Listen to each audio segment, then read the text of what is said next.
সূরা নূহের প্রথম আয়াতে আল্লাহ তাআলা বলছেন যে ইন্না আরসালনা নূহান ইলা কওমিহি, ইন্না মানে নিশ্চয়, আরসালনা মানে আল্লাহ বলছেন আমি পাঠিয়েছি, নূহান মানে নূহ নবীকে, ইলা কওমিহি কোথায় পাঠিয়েছি? কওমের কাছে। নূহর যে কওম, যেই কওমের লোকেরা প্রথম শিরকের গুনাহ শুরু করলো, এই কওমের লোকদের কাছে আমি নূহ আলাইহিস সালামকে নবী হিসাবে মনোনীত করে তাদের কাছে পাঠিয়েছি। কেন?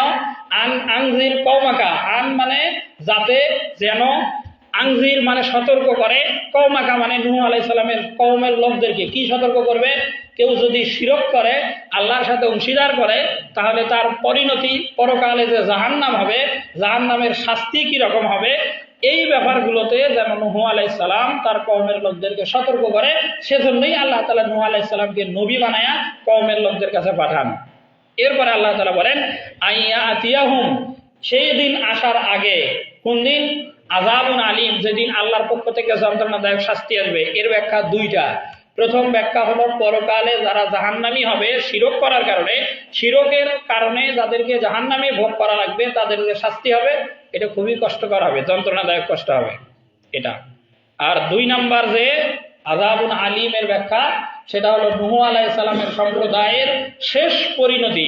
এটা আল্লাহ তাআলা অবশ্যই তো জানেন। নূহ আলাইহিস সালামকে যেদিন নবুয়ত দেন সেদিনও যেমন আল্লাহ জানেন, নূহ আলাইহিস সালাম 950 বছর দাওয়াত দেওয়ার পরে 80 জন মানুষ ঈমান আনবে, আর কেউই ঈমান আনবে না, এটাও আল্লাহর জানা। এই যখন হবে তখন নূহ আলাইহিস সালামের সেই অবাধ্য কওমকে আল্লাহ তাআলা প্লাবন দিয়ে ধ্বংস করে দিবে। সেই ধ্বংসের সময় নূহ আলাইহিস সালামের অবাধ্য কওম যে কষ্ট ভোগ করবে, আল্লাহ সেটা বলছেন যা ইয়াতিয়াহুম আযাবুন আলীম, যন্ত্রণাদায়ক শাস্তি আসার আগেই হে নবী আপনি আপনার কওমকে সতর্ক করেন। এরপরে নূহ আলাইহিস সালাম কওমের লোকদের কাছে নবুয়ত পাওয়ার পরে গিয়ে বলে ইয়া কওমি, হে আমার সম্প্রদায়, ইন্নী লাকুম, নিশ্চয় আমি তোমাদের জন্য মনোনীত হয়েছি, নির্বাচিত হয়েছি, নাযীরুন, নাযীরুন মানে সতর্ককারী, মুবিন মানে স্পষ্ট, ইন্নী লাকুম নাযীরুম মুবিন, আমি তোমাদের জন্য আল্লাহর পক্ষ থেকে একজন সতর্ককারী হিসাবে এসেছি। নূহ আলাইহিস সালাম এই কথা বলেন।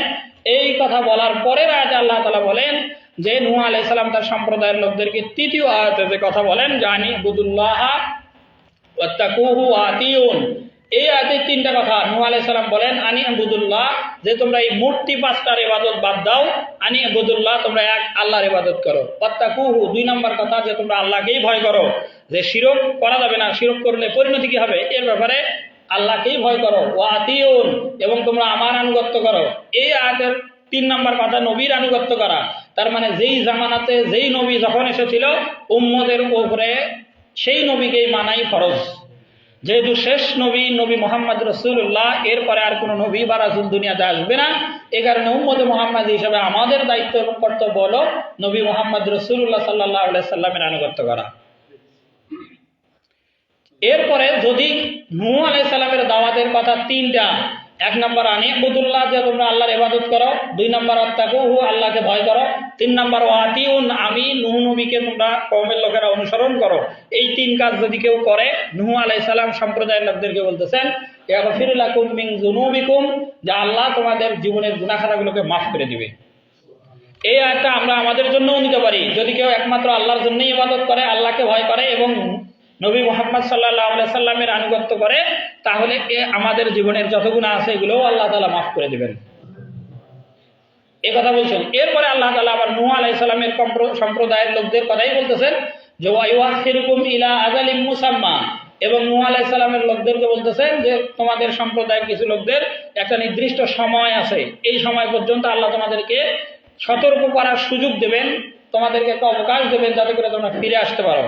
এরপরেও যদি সতর্ক না হও, শিরক থেকে ফিরে না আসো, আল্লাহ তাআলা সে কথা বলছেন ইন্না আযালাল্লাহি ইযা জাআ লা ইউআখার, যখন সময় শেষ হয়ে যাবে। এই সময় কতদিন? নূহ আলাইহিস সালামের দাওয়াত দেওয়া 950 বছর। এই 950 বছর যখন শেষ হলো, লা ইউআখার, আল্লাহ তাআলা আর দেরি করলেন না। কি দেরি করলেন না?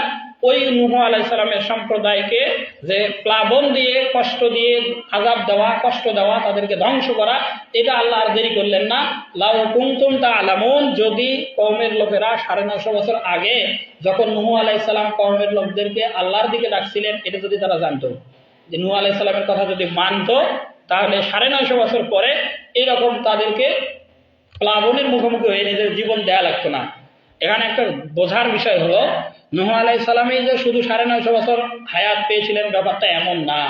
সেই সময়ের মানুষ যারাই ছিলেন নূহ আলাইহিস সালামের জামানায় তাদের সকলেরই এরকম 1000 বছর, 900 বছর, 950 বছর, 800 বছর এরকম লম্বা লম্বা হায়াত তারা পাইতেন। আদম আলাইহিস সালাম 1000 বছর হায়াত পেয়েছিলেন। এভাবে ধীরে ধীরে হায়াতের পরিবিধিটা ধীরে ধীরে কমতে থাকে। আমরা এই কথা জানি যে নূহ আলাইহিস সালাম যখন দিন রাত 5 নম্বর আয়াতে আসছে যে নূহ আলাইহিস সালাম বলছেন ক্বালা ইয়া রাব্বি ইন্নী দাউতু কওমি লাইলা ওয়া নাহারা ফালাম ইয়াজিদহুম দুআই ইল্লা ফিরারা। 6 নম্বর আয়াত নূহ আলাইহিস সালাম বলেন যে ক্বালা ইয়া রাব্বি, ক্বালা মানে নূহ আলাইহিস সালাম বললেন, ইয়া রাব্বি মানে হে আমার রব, ইন্নী মানে নিশ্চয় আমি, দাউতু মানে কওমের লোকদেরকে দাওয়াত দিয়েছি আল্লাহর দিকে, কওমি মানে আমার কওমের লোকদেরকে, লাইলান মানে রাতে, ওয়া নাহারান মানে দিনে। এটা 5 নম্বর আয়াত। 6 নম্বর আয়াতে আল্লাহ বলেন যে ফালাম ইয়াজিদহুম দুআই ইল্লা ফিরারা। নূহ আলাইহিস সালাম যখনই তাদেরকে ডাকতেন, নূহ আলাইহিস সালাম তাদেরকে আল্লাহর দিকে ডাকেন, আর কওমের লোকেরা নূহ আলাইহিস সালাম থেকে দূরে পালায়। যখনই নূহ আলাইহিস সালামকে রাস্তায় দেখতো, কওমের লোক ভাবতেই যে নূহ আলাইহিস সালাম আসতেছে, আমাদের কাছে আসলেই তিনি আমাদেরকে আল্লাহর কথা বলবে, জান্নাতের কথা বলবে, জাহান্নামের কথা বলবে। অতএব ওই নূহ আলাইহিস সালাম আসার আগেই আমরা পালিয়ে যাই। এইভাবে সারা দিনে সারা রাতে নূহ আলাইহিস সালাম কওমের লোকদেরকে ডাকেন।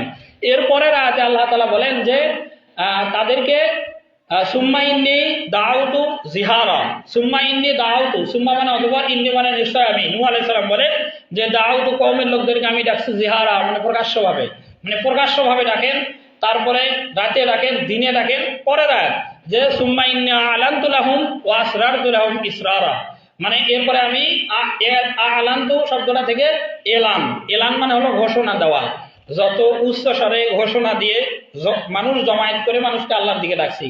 তারপরে ওয়া আসরারতু লাহুম ইসরারা, গোপনে গোপনে বাড়িতে গিয়ে গিয়ে পরামর্শ দিয়েছি। তার মানে নূহ আলাইহিস সালাম কওমের লোকদেরকে ডাকার ব্যাপারে কোনো পথ মানে অবলম্বন করা বাকি রাখে নাই। যত টেকনিক, যত পদ্ধতি, সকল পদ্ধতি অনুসরণ করে নূহ আলাইহিস সালাম তার কওমের লোকদেরকে আল্লাহর দিকে আহ্বান করেন।